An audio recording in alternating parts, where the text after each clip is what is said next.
this is Charles. I'm here with Anthony from IGN. Hello. And we are looking at the third video to come out from EA and DICE's Battlefield 3, which is obviously a first-person shooter, in case you didn't know that. So this is sort of continuing on the storyline that we've seen so far, and Sergeant Black is trying to find an explosive device. I guess he's found a wire, and he's following that underground. So if we back up a little bit here, this is actually the first time we've seen him by himself, so the squad of Marines is not with him. So there will be sort of like solo gameplay moments, and I believe that is a mouse. No, it's a rat. Is it a rat? I guess it's way too small to be a mouse. Confirmed rats in Battlefield 3. Rats in Battlefield 3. I don't know if that's actually an enemy rat, though. DICE would neither confirm nor deny that you can shoot that rat if you're fast enough. What I thought was cool in this part is that your gun does have a flashlight attachment, and you can toggle that on and off, and you just see some really cool like lighting effects there as it's on. And if you back up a little bit about to 27 before this, you can actually see the vents shaking here as you come through, and yeah, there we go. And that is foreshadowing something to happen later, and also, if you've been watching these videos, something that happened in the first video that came out while the squad was roaming around on city streets.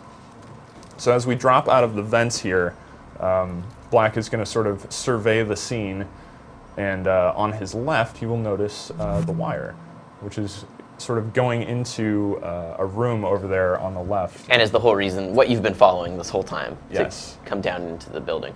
And so if we stop here, I guess, I don't know if you would call this a standard explosives bench, but there seems to be one element that is a little out of place there.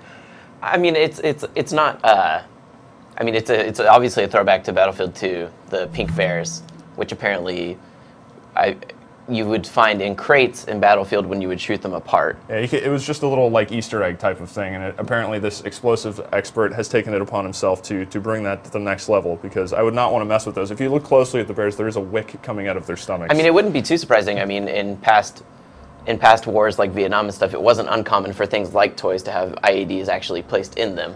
So maybe that'll be a component in the game at some point. Yeah, and so when you approach this box here to pull a wire out, if we stop right there, obviously the guy that not made it is not very happy about you tampering with his product there, and he's approaching from behind and decides to punch you in the face, which obviously is bad.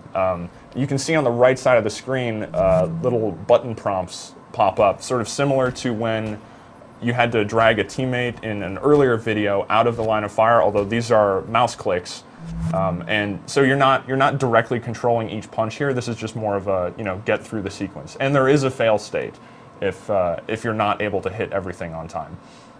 I mean, the first person perspective is clearly very important to DICE here, as you never leave it, although there will be times in the game you do.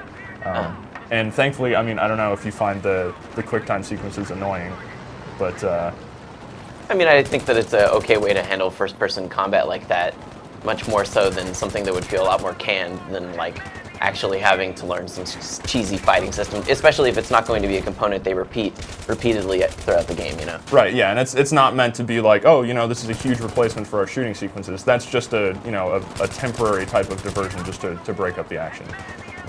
Okay, so this sequence here out near the bridge, this is a more open sequence than what we've seen so far. You're given an order to go up to the bridge to go find a light machine gun, but you don't necessarily have to follow that. You can actually stay under the bridge and take cover behind these vehicles, which are not controllable. They're all broken down vehicles.